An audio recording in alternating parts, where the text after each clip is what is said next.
도약의 복음 8번째 시간입니다. 막을 수 없는 길을 걷는다라는 제목으로 하나님 말씀 증거하겠습니다. 지난주에 최초로 이방인이 세례를 받고 성령을 받는 사건이 일어났습니다. 고넬료의 회심 사건이 이루어졌습니다.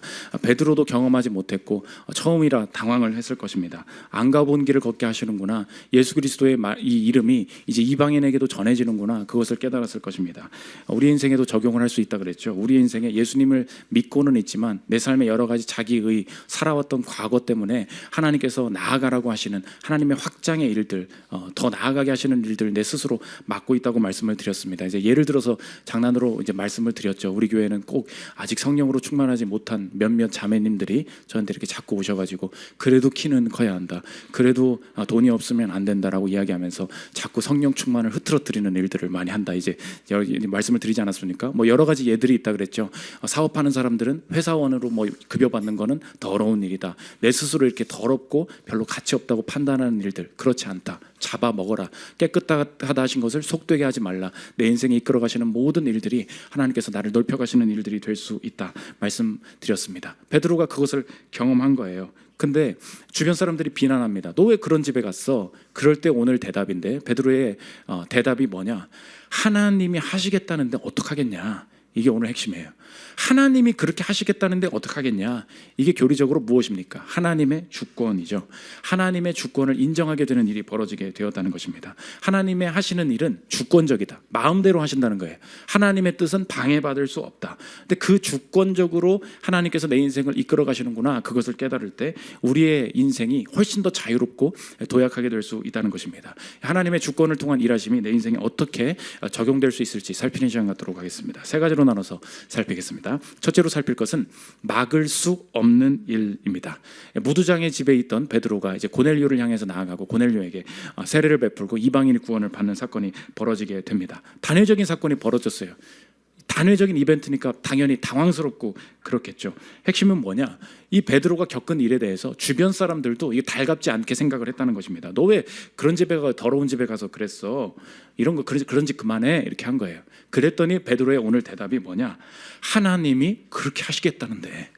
하나님이 하시겠다는데 어떻게 할 거야? 하나님의 주권을 이야기하고 있습니다. 먼저 주변 사람들이 비난을 합니다. 1절부터 한번 보십시오. 유대인은 사도들과 형제들이 이방인들도 하나님의 말씀을 받았다 함을 들었더니 베드로가 예루살렘에 올라갔을 때 할례자들이 비난하여 이르되 내가 무할례자의 집에 들어가 함께 먹었다 하니 너 왜 무할례자의 집에 가서 유대인들이 아닌 사람이랑 같이 놀아나고 있는 거야? 그런 짓 하면 안 돼. 주변 사람들도 그것을 막았습니다. 베드로의 대답이 무엇입니까? 하나님이 하시는 일이라는 게 너무 분명해서 이걸 중단할 수가 없다는 거예요. 4절 한번 보십시오. 베드로가 그들에게 그 일을 차례로 설명하여 그런즉 하나님이 우리가 주 예수 그리스도를 믿을 때 주신 것과 같은 선물을 그들에게도 주셨으니 내가 누구이기에 하나님을 능히 맡겠느냐 하더라. 그들이 이 말을 듣고 잠잠하여 하나님께 영광을 돌려 이르되 그러면 하나님께서 이방인에게도 생명 얻는 회개를 주셨도다 하니라. 베드로가 뭐라고 대답합니까? 하나님이 하시는 일이야. 그래서 어쩔 수가 없어. 그랬더니 이 말을 듣고 어떻게 됩니까? 주변 사람들이 잠잠하게 되었다. 오늘 이 본문은 우리의 인생이 무엇을 디딤돌로 삼고 내 인생의 미래를 향해 도약하게 되는지 그것을 보여주는데 우리의 인생이 막히고 머뭇거려지고 벌어지는 이 인생을 어떻게 해석해야 될지 고민될 때마다 다시 내가 반석으로 삼아야 될 것이 무엇이냐 그것을 보여주고 있는데 그것이 바로 하나님의 주권이라는 것입니다. 하나님의 주권이 뭐예요? 오늘 베드로가 표현했죠. 하나님이 하시겠다는데 어떡하냐? 하나님을 능히 누가 막겠느냐? 이거라는 거예요. 하나님이 하시는 일이 분명하다면 이것을 막을 수 없다. 그 주권적인 일이다라는 것만 확인이 되면 이거 도대체 어떻게 해석할 주변은 비난하고 이거 도대체 어디로 가야 될지 모르겠을 그때에도 하나님의 주권을 디딛고 우리의 인생이 도약할 수 있게 된다는 것입니다. 그래서 정말로 하나님의 뜻이면 누구도 막을 수 없다는 거예요. 문제는 뭐냐? 우리는 보통 이렇게 말합니다. 목사님, 하나님의 주권이다. 그럼 하나님이 마음대로 하신다. 그러면 우리의 인간의 자유의지는 뭐 소용없는 거 아닙니까? 주님 마음대로 하신대. 그럼 나는 뭐 그럼 로봇 같은 존재네 이런 생각을 하면서 하나님의 주권이라는 개념을 우리의 인생을 억압하고 방해하고 내 자유를 잃어버리게 만드는 방식으로 우리가 해석할 때가 많은데, 제가 금요기도회 때도 한번 설명을 했지만 절대 그렇지 않다는 것입니다. 하나님의 자유, 인간의 자유의지와 하나님의 주권이 조화롭게 공존할 수 있다. 이것을 예를 들어서 설명을 드렸죠. 예를 들면 한 교실에서 한 학생이 앉아 있었습니다. 선생님이 이 학생 좀 교실 밖으로 내보내고 싶어요. 그러면 세 가지 방법이 있다고 말씀을 드리지 않았습니까? 첫 번째 방법은 무엇입니까? 선생님이 힘이 세요. 그럼 어떻게 합니까? 들쳐업어. 나가 이 자식아. 그래서 던져버려요. 그러면은 얘가 밖으로 나갔죠. 선생님의 주권적인 뜻이 이루어졌습니다. 그러면 이 학생은 뭐 한 겁니까? 한 일이 없죠. 자유의지가 없죠. 자기 의지로 된 일이 아니에요. 강압이에요. 그럼 이것은 자신이 행위자도 아니고 그냥 희생자일 뿐이라는 것입니다. 두 번째 방법이 있죠. 갑자기 회초리를 꺼냅니다. 안 나갈 거야? 자, 너 저기 1분에 한 대씩 하자. 하나, 둘, 셋, 세 대, 네 대. 안 나가? 안 나가? 안 나가? 이거는 결국 갑자기 제가 서우한테 막 위협을 했어요. 근데 서우가 목사님 왜 저래? 왜 저래? 그러더니 자기 발로 일어서서 지 발로 나갔습니다. 그러면 자기가 의지를 가지고 행동한 건 맞죠. 사실상 자유의지가 있다고 말할 수가 없죠. 왜 그렇습니까? 강압이잖아요. 압박이잖아요. 자기가 원하는 대로 한 게 아니잖아요. 그런데 세 번째 방법이 있죠. 그래서 이것을 약한 결정론이다 이렇게 얘기하는데, 하나님이 이렇게 하실 수 있다는 거예요. 내가 의지를 가지고 있어요. 하나님 근데 설득하십니다. 서우야, 저쪽으로 나가봐. 그러면 밖에 나가면 네가 예전에 좋아했던 그 교실에 그 여자애가 밖에 나가서 서 있어. 걔랑 인사하고 와. 보여? 밖에 그 여자애가 있다고요? 진짜가 아닙니다. 그렇게 있다고 쳐보자고. 그러면 내가 아무것도 말하지 않았죠. 아무것도 이렇게 물리적인 압박을 가하지 않았죠. 설득하지 않습니까? 근데 이 말을 듣고 그래야겠다. 나는 원래 귀찮아서 여기 앉아있고 싶었어요. 그게 내 의지예요. 그런데 뭔가 다른 이야기가 들러옵니다. 다른 주권이 느껴집니다. 그래서 가봐야 될 것 같아. 그래서 나가게 됩니다. 그럼 어떻게 되는 거예요? 내가 의지적으로 나가죠. 자유의지를 가지고 있죠. 그런데 하나님의 주권적인 일이 벌어지게 되죠. 이렇게 설명할 수 있다는 것입니다. 그러니까 오늘 성경에서 보여주는 것이 무엇이냐?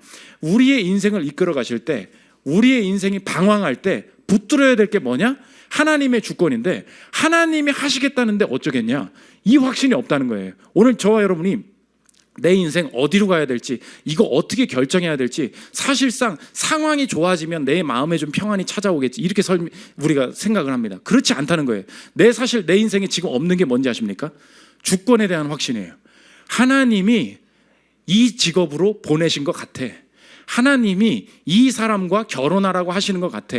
하나님이 굉장히 어려운 상황이지만 이 가운데 주님이 여기서 버티라고 있으라고 하시는 것 같아. 상황이 좋아진다고 우리 인생이 희망적이 되지 않는다니까요. 뭐가 사실 없는 것입니까? 하나님의 주권, 하나님이 부르셨구나, 하나님이 주권적으로 이렇게 하시는구나, 이것에 대한 확신이 없다 보니까 상황이 조금만 악화되고 어려워져도 내 인생에 확신이 들지 않을 때가 있다는 것입니다. 그런데 그 주권만 확인이 되면 오히려 하나님의 주권이라는 것은 억압이 아니에요. 근데 여러 가지 상황이 벌어지는데 하나님이 하셨다고만 그것만 확인이 된다면 더 상황이 악화돼도 원하는 대로 풀리지 않아도 오히려 주권이 나를 소망 가운데 서게 한다는 것입니다.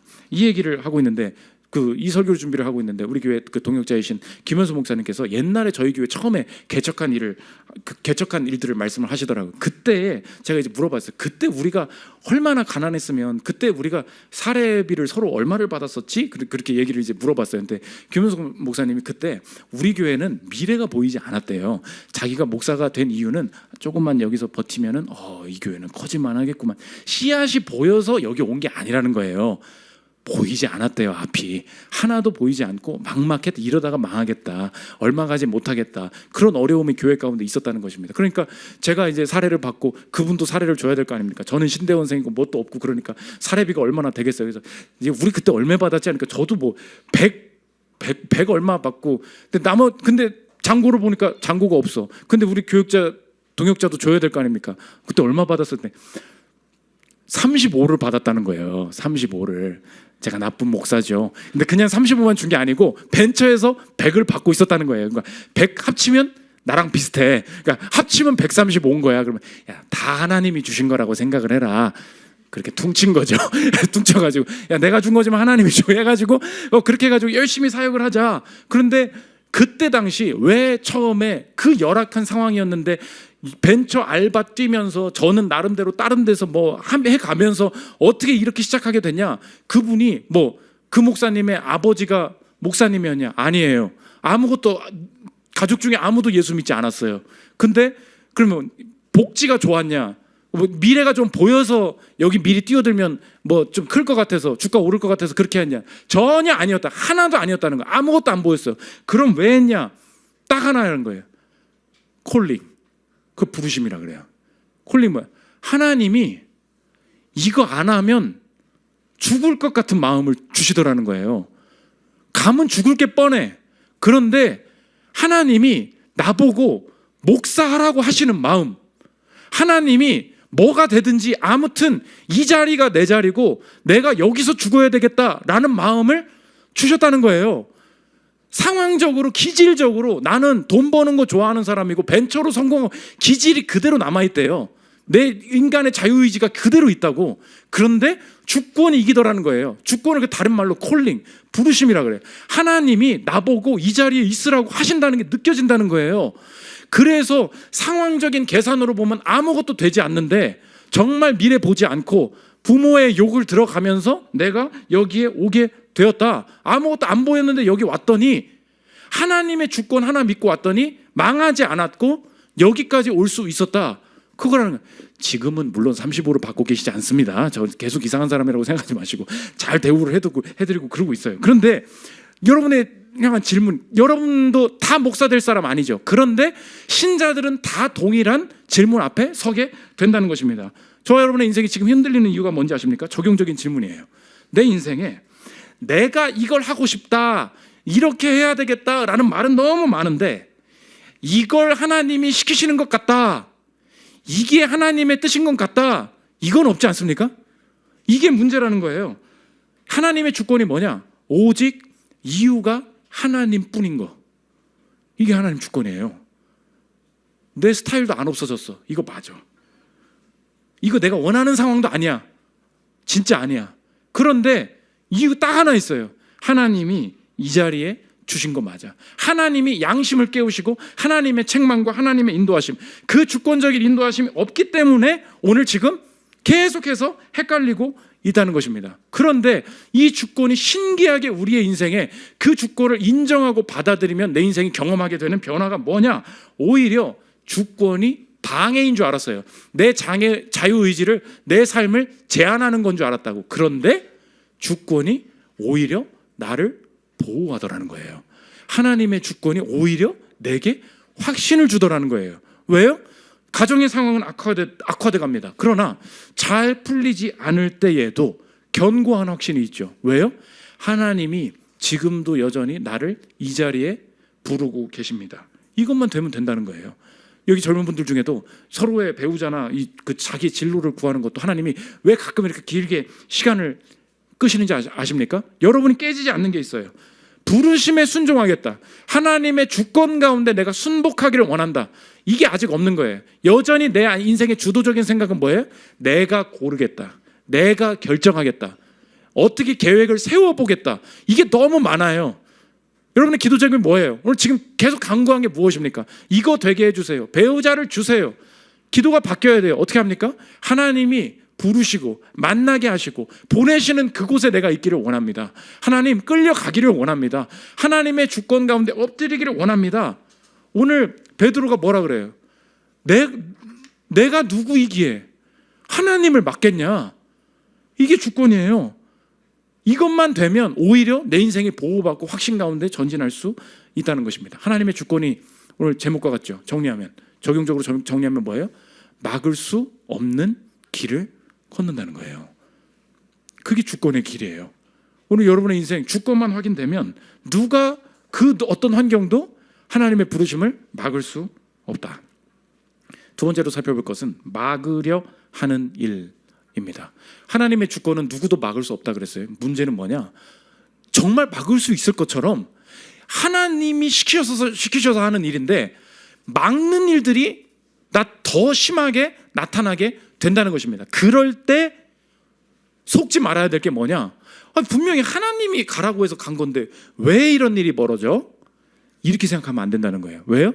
하나님의 주권, 막을 수 없는 일이 흐르는데 동시에 어떤 일이 같이 흐르냐?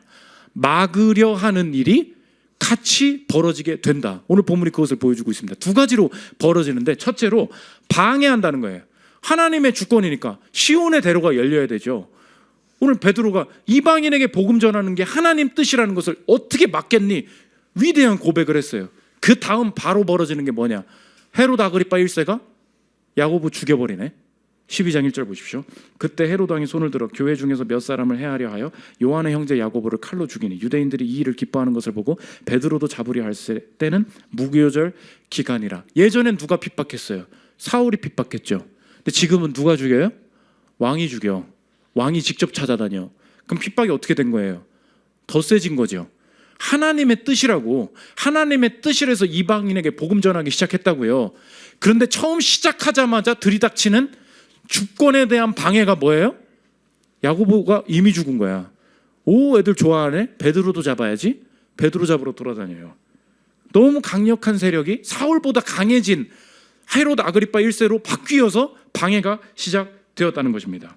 방해가 왜 있어요? 하나님께서 방해가 있기 때문에 중단하라고 말씀하시지 않는다는 것입니다. 오늘 이게 적용이에요. 방해는 중단의 근거가 아니라는 것입니다. 오늘 여러 가지로 내가 하나님 뜻인 줄 알고 열심히 믿고 갔어요. 방해가 너무 많아. 우리 교회도 거의 인사치레처럼 벌어지는 게, 교회 예배 좋다고 정말 내가 은혜 받았다고 해가지고 이제 3주차 4주차 오시지 않습니까? 한 4주차 5주차로 조심해야 돼. 한 4주차 5주차 보면은 꼭 우리 교회 여기서 우회전하다가 오토바이가 탁 치고 가고, 도저히 은혜를 받을 수 없는 마음으로 온갖 혼탁함이 다 온다는 거예요. 지하철에 막 옷 끼고 뭐 택시 타고 탁 내렸는데 내릴 때 옷 껴가지고 옷 쫙 찢어지고, 찢어진 채로 교회 와. 왜 그러냐? 이상한데 찢어졌대. 교회에서 여기 우회전하는데 주차장 넣으려고 하는데 박아가지고 처리해줘가지고 교회 떠나고 난리 나요. 그럼 여러분 느껴지죠? 아니, 좋은 일 아니야? 하나님이 예배를 부르시잖아요. 하나님이 뭔가 나를 부르신다는 느낌이 동시에 있거든요. 한 물줄기가 흘러요. 인생에 한 물줄기가 더 와. 그게 뭐예요? 방해예요. 꼭 교회에서 은혜 받고 가는데 꼭 집에 가면 아주 그냥 이 아들 놈의 자식이 아주 그냥 얘가 미쳤나? 너무 은혜 받았을 때 막 날뛰고 막 온갖 일이 벌어진다고요. 그때 어떻게 해요? 방해구나. 근데 방해가 동시에 있을 때 중단하라고 하시나 보다, 이렇게 하면 안 된다는 것입니다. 하나님이 이 방해도 사용하신다는 것을 보여주는데, 방해는 그들을 방해한 자에 대한 심판의 근거가 된다는 거예요. 오늘 헤롯이 그 야고보를 죽이지 않았습니까? 근데 오늘 12장 1절이 헤롯이 죽였다 시작해요. 근데 12장 마지막에 헤롯이 일상적인 일들이 벌어져요. 두로와 시돈이랑 무역을 하는데 헤롯이 길을 열어줬어야 됐어. 근데 두로와 시돈 짜증나가지고 막아버렸어. 무역 못하게. 그랬더니 두로와 시돈 애들이 와가지고, 아유, 그 왕이시여 왜 그러세요? 기분 푸세요. 우리 행사 한번 해. 술 한잔 해. 해가지고 행사를 쫙 벌이는데, 헤롯이 이제 신학자들 얘기는 급성 장폐색이다. 그래서 갑자기 장폐색이 와서 죽었다 이렇게 써놔요. 겉으로 보면 행사하다가 죽었네, 행사하다가 몸 안 좋아져서 죽었네, 이게 헤롯의 죽음이에요. 역사적인 기록은. 근데 누가는 12장 1절에는 헤롯이 야고보 죽였다 써놓고 12장 마지막에 그 행사하다가 헤롯이 죽었다 써놔요. 무슨 말이에요? 헤롯 왜 죽었다는 거예요? 그리스도인들을 방해하는 것이 이 시대에 지금도 진행되는, 하나님은 그 방해를 심판의 근거로 사용하신다는 거예요. 12장 20절 한번 보십시오. 헤롯이 두로와 시돈 사람들을 대단히 노여워하니 그들의 지방이 왕국에서 나는 양식을 먹는 까닭에 한 마음으로 그에게 나와 왕의 침소 맡은 신하 블라스도를 설득하여 화목하기를 청한지라. 헤롯이 나를 택하여 왕복을 입고 단상에 앉아 백성에게 연설하니 백성들이 크게 부르되 이것은 신의 소리요 사람의 소리가 아니라 하거늘 헤롯이 영광을 하나님께로 돌리지 아니하므로 주의 사자가 고치니 벌레에게 먹혀 죽으니라. 역사적으로는 그냥 장 안 좋아서 그냥 갑자기 꽤 죽었다고. 근데 성경은, 누가는 왜 일부러 12장 마지막에 이걸 기록해요? 하나 넣어버리죠. 주의 사자가 고치니. 주의 사자가 고치니. 데럴 버기라는 교수님이 이 본문을 이렇게 주석했어요. 들어보십시오. 누가는 여기에 이 기사를 배치함으로써 베드로를 박해한 것도 헤롯이 죽는 원인임을 암시하고 있다. 요약하면 베드로는 자유롭게 되는 반면 복음의 대적자는 심판받는다. 자비와 심판은 나란히 나타난다. 하나님은 교회를 위해 활동한다. 여러분들이 그리스도인이기 때문에 지금 받고 있는 여러 가지 압박들 있죠. 그게 지금 이 시대에 진행되고 있는 뭐라고요? 심판의 근거라고. 하나님이 여전히 사용하고 계시다는 거예요. 멈출 수 없다. 24절 보십시오. 하나님의 말씀은 흥왕하여 더하더라. 오늘 적용인데 다시 한번 방해가 있죠. 중단의 근거가 아니라는 것입니다. 하나님이 중단하라는 뜻 아니에요. 하나님 뜻 맞아요. 근데 방해가 심해져요. 그럴 수 있구나.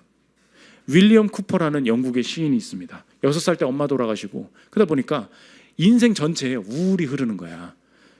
그래서 신경이 너무 쇠약하고 우울증을 벗어나지 못하는 거예요.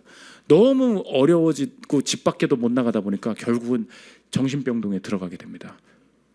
우리 주변에도 내 가족이나 어려움 겪을 때 요즘 그 심적으로 무너진 사람들이 많이 있잖아요. 공황장애도 있고 우울증도 있고 그러다가 이제 자살로 가기도 하고. 그거 이제 특별한 일이 아니에요. 너무나 일상적인 일들이 우리 인생에 벌어지고 있는데 이거 어떻게 고치나. 근데 하나님께서 은혜를 주셔서 그 정신병원에서 좋은 의사분을 만났어요. 그리스도인 의사를 만나서 복음 전하고 주님이 날 위해 죽으셨으나 깨닫게 됩니다. 너무 그 빛이 비춰서 너무 강해졌어요.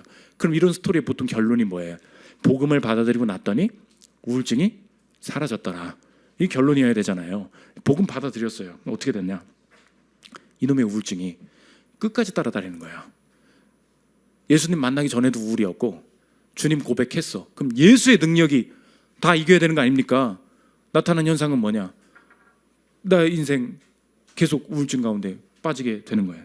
근데 옆에 목사님들이 격려하고 그래서 찬송을 쓰게 만듭니다. 우울 가운데 깊은 곡이 나와요. 그게 오늘 여러분이 부른 찬송이야. 그게 뭐예요? 샘물과 같은 보혈은 주님의 피로다. 그 페이퍼로 보면 그래서 윌리엄 쿠퍼 딱 돼 있어. 이 곡을 쓴 거예요. 이런 곡까지 썼으니 우울증 벗어나야 되는 거 아닙니까? 이분이 인생의 중간에는 이 곡을 썼는데 마지막에 어떻게 됐냐? The Castaway, 조난자라는 시를 쓰면서 극단의 어두움의 시를 쓰는 거예요. 같은 사람 맞아? 들어보십시오. 폭풍을 잠재우는 신의 목소리는 들리지 않고 자비의 빛도 비치질 않네. 아무런 도움도 받지 못하는 곳에서 인간은 외롭게 파멸한다. 인간보다 불행한 나는 거친 바다 밑에서 조난자를 삼킨 바다보다 더 깊은 바다 속에서 사멸한다. 뭐야? 복음을 받아들였다니까요. 예수님 만났다니까요. 샘물과 같은 보혈은 썼다니까요. 우울증이 도졌어. 더 심해졌다고요. 버티지 못하고 우울증을 극복하지 못하고 죽었어요. 너무 질문입니다. 우리 인생에 나뿐만이 아니라 주변 사람들, 가족들 보면 그런 거 느껴지는 게 있죠. 저 사람 저거 안 끝날 것 같은 거 있죠. 신앙은 있어. 근데 이게 어려울 것 같아. 좋아지지를 않아. 하나님이 계셔요. 근데 방해가 계속 지속돼. 근데 죽기 전에 좀 바뀌면 좋겠는데 죽을 때까지 바뀌지를 않아. 그러면 우울증에 회복된 사람도 있는데 그렇지 않고 죽는 사람도 있죠. 회복으로 결론 나지 않는 삶. 그럼 그러다가 죽는 것도 그 실패 아닙니까? 실패가 아님을 방해 때문에 방해받다가 그냥 죽어버린 야고보 같이 이것도 실패가 아님을 내가 어떻게 확신할 수 있습니까? 이게 오늘 본문의 질문이에요. 이 고민하고 있는데 우울증 가운데 극복하지 못하고 죽고 치료하지 못하고 죽고 회복하지 못하고 죽어도 이것이 하나님 안에서 성취다. 제가 그거 기도하고 있는데 하나님 이걸 어떻게 풀어야 될까요? 갑자기 하나님이 제 첫째 아들을 통해서 응답을 주시더라고요. 갑자기 첫째 아들이 책을 읽어달래. 성경 동화책 가져오더니 보니까 물고기 뱃속에 들어간 요나, 이게 딱 제목이 돼 있어요. 그래서 읽어보는데 제가 깜짝 놀랐어요. 하나님이 요나의 마지막 선택을 기억나십니까? 요나가 불순종하죠. 요나가 폭풍우를 만나지 않습니까? 요나가 마지막에 뭐라 그러죠? 나를 들어 바다에 던지라 이야기하죠. 그 무슨 말이에요? 자신의 인생의 결론을 어떻게 낸 거예요? 나는 죽어야 될 사람이야, 이거죠. 스스로 자신의 인생을 그렇게 결론 지었다고. 나는 죄인이고 나는 하나님 앞에 죽어야 될 존재야. 그러니까 사실은 간접 자살이나 마찬가지죠. 나는 그렇게 결론을 지었다고. 요나서 1장 12절 보십시오. 그가 대답하되 나를 들어 바다에 던지라. 그리하면 바다가 너희를 위하여 잔잔하리라. 너희가 이 큰 폭풍을 만난 것이 나 때문인 줄을 내가 아노라 하니라. 요나는 스스로 마지막 결론을 어떻게 내렸어요? 나는 죽어야 할 존재. 그런데 하나님은 그 어둠의 결론도 구원하셨죠. 요나는 결론을 잘못 내렸어. 근데 하나님은 그 나쁜 결론을 물고기 뱃속에서 구원하셨죠. 그러면 우리가 알 수 있죠. 윌리엄 쿠퍼가 마지막에 지은 시가 무엇이냐로 그의 인생을 판단하지 않으신다는 것을 알 수 있죠. 우리가 자살하는 사람이나 신앙을 가졌는데 어려움을 겪는 사람도 우리가 판단할 때가 있지 않습니까? 어떻게 판단해야 돼요? 그가 한 마지막 고백으로 그를 판단하지 않으시고 예수님께서 그를 위해 마지막에 하신 그 일로 그 인생을 구원하시면 알 수 있죠. 이게 소망이라는 거예요. 그러면 우리에게 어떻게 적용할 수 있습니까? 방해가 끝나질 않아요. 우울증이 극복될 수도 있지만 그렇지 않을 수도 있어요. 가난에서 벗어날 수도 있지만 그러지 않을 수도 있다는 것입니다. 그때 야, 난 죽어야 되나 봐. 이거 왜 이런지 모르겠. 이럴 수 있다는 거예요. 그러나 그런 상황조차도 하나님 안에서는 그게 절대 어둠이 아니라는 거예요. 오늘 그래서 고백했죠. 하나님의 세계는 어둠이 아니야. 시편 139편 11절 오늘 읽었죠. 들어보십시오. 내가 혹시 말하기를 흑암이 반드시 나를 덮고 나를 두른 빛은 밤이 되리라 할지라도 주에게서는 흑암이 숨기지 못하며 밤이 낮과 같이 비추이나니 주에게는 뭐래요? 흑암과 빛이 같음이니이다. 흑암과 빛이 같대요. 영어로 보십시오. 139편 다음 띄워주십시오. 흑암과 빛이 같다 그랬죠. 제가 이 한 구절을 말씀 준비하면 한 주 내내 울었어요. 이해할 수 없어서. 뭐라고 합니까? The darkness is not dark to you. 뭐래요? 어둠이 어둡지 않대요. 하나님께는 darkness is not dark to you. 어둠이 어둡지 않습니다. The night is bright as the day. 밤은 낮처럼 밝을 것입니다. For darkness is as light with you. 당신에게 밤과 낮은 같기 때문입니다. 목회자의 한계가 뭔지 아십니까? 이 실체를 인간의 말로 설명할 수 없다는 거예요. 그럼 그냥 말해야 돼요. 하나님은 뭐라고 말씀하시냐? 하나님은 나의 밤을 낮처럼 보고 계시다는 거예요. 그럼 이제 이해가 되겠는 거예요. 우리의 인생이 내가 보는 세계 속에서 우울증에서 벗어나고 안 좋았던 일들이 좋은 일로 바뀌게 되는 어둠이 빛으로 변하는 것을 내가 직접 보는 영역들도 분명히 있다는 것입니다. 그런데 우리의 인생의 어떤 영역 속에서는요, 방해가 지속돼요. 사울 끝난 줄 알았더니 헤롯이 나타나. 이거 뭐야? 주님 만나서 우울증 극복할 줄 알고 샘물과 같은 보혈을 썼다고 내가. 근데 내가 내 인생 캐스터웨이, 내 인생이 바다 밑에서 죽는 조난자라고 내가 글을 쓰고 앉았다고요. 그럼 어떻게 되는 거예요? 내 인생 망한 거 아닌가? 이렇게 죽으면 개죽음 아닌가? 이런 느낌 들 수가 있죠. 근데 주님 뭐래요? 주께는 주님은 밤과 낮이 같으신 분이십니다. 그러면 내 눈에서 지금 어둠을 보고 있는데 우리 가족에 다 있잖아요. 그 언니, 그 누나, 그 오빠, 그 엄마, 그 아빠, 그 남편, 그 아내, 그 자녀, 이러다가 그냥 대충 살다가 죽을 거 잘 안 변할걸? 이거 있잖아요. 안 끝난다고. 그러면 그러다 죽는다고. 근데 오늘 성경이 뭐래요? 당신에게 밤과 낮은 같기 때문입니다. 그렇다면 나는 어둠을 보고 있지만 주님은 이 상황 자체도 빛으로 보고 계시는군요. 그 믿음 가지고 오늘 내가 흑암을 다시 볼 수 있다는 거예요. 여러분, 전 여기까지밖에 설명을 못 하겠어요. 근데 믿음의 눈으로 그렇게 볼 수 있다는 거예요. 그래서 중단하지 않겠다는 것입니다. 그래서 존 파이퍼가 이 구절, 이 윌리엄 쿠퍼의 인생을 이야기하면서 이렇게 설명합니다. 들어보십시오. 요는 성경과 역사와 우리 자신의 삶 속에는 기분 좋은 해피엔딩으로 끝나는 것처럼 보이지 않는 이야기들이 존재한다는 것이다. 그러나 이러한 이야기들은 그 안에 아무런 소망이 없는 것이 아니며 하나님이 자신의 주권적이고 자비로운 지혜로 자기만 홀로 비참한 상황에 처해 있는 것이 아닐까 두려워하는 이들에게 소망을 주시려고 계획하신 것이다. 여기에요. 객관적으로나 주관적으로나 하나님의 자녀들을 덮은 흑암은 하나님께는 흑암이 아니다.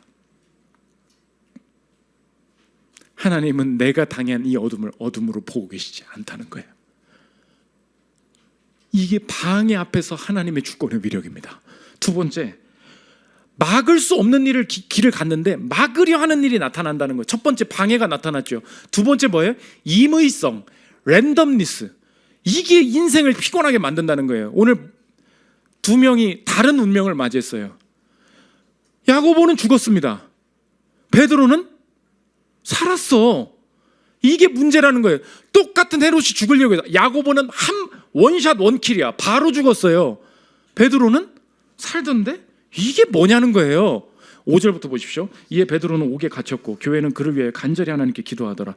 헤롯이 잡아내려고 하는 그 전날 밤에 베드로가 두 군인 틈에서 두 쇠사슬에 매어 누워 자는데 파수꾼들이 문 밖에서 옥을 지키더니 호련히 주의 사자가 나타나며 옥중에 광채가 빛나며 또 베드로의 옆구리를 척겨워 이르되 급히 일어나라니 쇠사슬이 그 손에서 벗겨지더라. 성도들이 간절히 베드로를 위해서 기도했더니 옥에 손이 벗겨지고 옆구리 쳐 일어나 임마 빨리 도망가야지. 옥이 열려버렸어요. 결론이 무엇입니까? 왜 야고보를 위해서는 덜 기도하였습니까? 이겁니까? 아니죠. 똑같이 야고보를 위해서도 기도했겠지.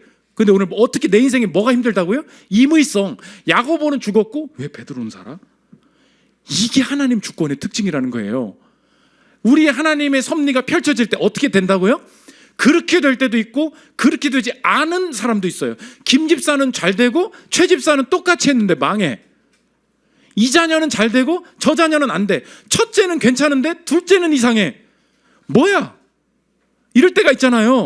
그때 우리가 확신할 수 있는 게 무엇입니까? 하나님의 주권이 섭리 가운데 임의적으로 랜덤니스라고 그러죠. 랜덤으로 벌어진다는 거예요. 그럴 때 이 일이 벌어지든 저 일이 벌어지든 확신할 수 있는 자신감이 뭐냐? 그 두 가지 일 모두가 하나님의 손안에 있기 때문에 나는 흔들리지 않겠다. 그래서 철로역정을 썼던 존 버년이 뭐라 그랬냐? 이런 일도 있고 저런 일도 일어나는데 그때마다 웃을 수 있다는 거예요. 멋있는 말인데 들어보십시오. 당신은 마음대로 도망할 수 있다. 마음이 도망하라고 하면 도망하라. 마음이 견디라고 하면 견뎌라. 어떻게 해도 좋으나 진리는 부인하지 말라. 두 가지 일이 인생에 같이 나타난다는 거예요. 보십시오. 모세가 도망했고 모세가 견뎠다. 다윗이 도망했고 다윗이 견뎠다. 예레미야가 도망했고 예레미야가 견뎠다.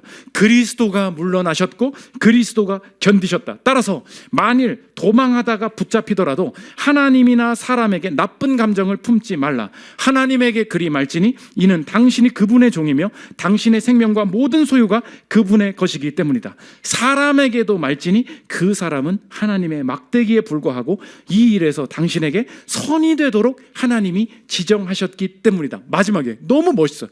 탈출했는가? 웃으라. 붙잡혔는가? 웃으라.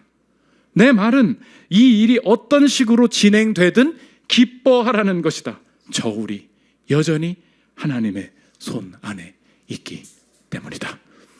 이게 임의성 가운데 살아가는 사람들이 하나님의 주권을 믿는 신자들의 담대함이 된다는 것입니다. 최근에도 많은 어려운 일이 벌어지죠. 막 주변에서 여러 가지 어려운 안타까운 사건들이 일어나고 그럴 때 우리가 어떻게 이런 끔찍한 일이 그러면서 우리가 생각되는 게 뭐예요? 왜 이런 일이? 어떻게 이런 일이? 근데 여러분 한번 생각해 보잖아요. 몇 개월 전만 해도 이런 일들 엄청나게 많이 일어났습니다. 어떤 아이가 부모에게 심한 학대를 당해서 이건 도저히 있을 수가 없는 일이야 벌어지기도 하고요. 이해할 수 없는 일들이 막 벌어지기도 하고요. 미국에서 특히 911 이게 뭐냐? 이게 무슨 사람들의 개죽음이냐? 이런 얘기를 하는 일들도 부지기수로 일어났어요. 그런데 그때마다 일어났던 일이 무엇입니까? 미국 교회에 부흥이 일어났어요. 온 성도들이 하나님 앞에 모이기 시작했어. 그럼 이때 우리가 이렇게 생각할 수 있죠. 왜 얘는 살고 얘는 이렇게 안타깝게 죽습니까? 그때마다 우리가 슬프지 않다는 게 아니에요. 무엇을 붙들고 일어나야 됩니까? 이 사태가 얼마나 심각했는가? 어떻게 하면 막을 수 있었는가? 얼마나 잔인하게 사람이 죽었는가? 여기서 사람들이 인생이 혼탁해지는 거예요. 여러분들 주변에 보십시오. 이런 일들이 벌어지잖아요. 믿음 떠나가는 사람들이 부지기수로 나타나요. 왜? 하나님이 계신데 어떻게 이런 일이? 이런 일들이 엄청 많이 벌어졌어요. 그런데 우리의 인생이 어떻게 죽는지, 어떻게 결론 나는지 하나님이 주권적으로 다 정하셨다는 거예요. 요한복음 21장 18절 보십시오. 내가 진실로 진실로 내게 이르노니, 베드로에 대한 예언이에요. 내가 젊어서는 스스로 띠띠고 원하는 곳으로 다녔거니와 늙어서는 내 팔을 벌리리니 남이 내게 띠띠우고 원하지 아니하는 곳으로 데려가리라. 이 말씀을 하심은 베드로가 어떠한 죽음으로 하나님께 영광을 돌릴 것을 가르치심이라. 베드로가 어떻게 어떤 모양으로 언제 어느 장소에서 죽을지 정해져 있다는 거죠. 우리가 임의적인 일들이 도대체 뭐가 뭔지 모르겠는 삶을 살아갈 때 다시 한번 붙들어야 될 것이 무엇입니까? 하나님의 주권은 임의성, 랜덤니스 가운데도 흘러간다는 거예요. 여러분들 잘 모르시지만 최근에 안타까운 사건이 이뤄진 이 많은 사건들 중에서 두 사건이나 직간접적으로 우리 교회와 연관되어 있는 사건이에요. 팀에서도 대놓고 이야기를 나눠 주셨기 때문에 그냥 하는 말이지만, 그 사건의 피해자, 그 사건에 관련된 사람, 다 거기서 같이 일하던 사람일 때도 있고 직간접적으로 다 연관이 돼 있어. 어떻게 설명할 거예요? 모르겠어요. 슬프지 않다는 거 아니에요. 너무 어려운 일이죠. 그러나 그 어떤 일이 생기던 간에 그 가운데서도 소망으로, 그 가운데에서도 소망 가운데 다시 일어설 수 있는 유일한 한 가지가 있다면 그게 무엇입니까? 탈출했는가? 웃으라. 잡혔는가? 웃으라. 희희 즐거워하라는 얘기예요? 아니에요. 슬픔을 통과하죠. 그런데 이 모든 것이 하나님의 주권 안에 임의성이 있구나, 이거라는 것입니다. 마지막 세 번째, 막지 못한 일입니다. 여러분, 마지막으로 질문할 수 있어요. 목사님, 왜 그 일을 하나님께서 막지 않으셨을까요?